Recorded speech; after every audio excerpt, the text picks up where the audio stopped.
Og hérna birkiskógur.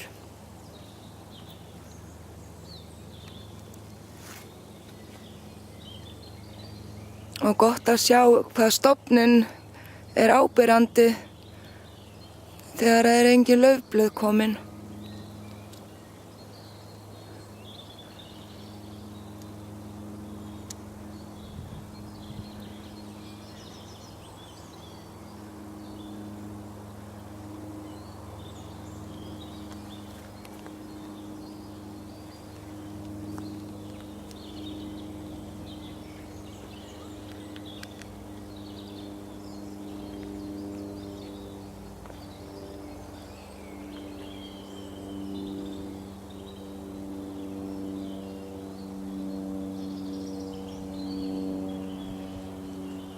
Og svo mjög gamlar eikur hérna hinum megin á stígnum sem heldur ekki komið með laufblöð.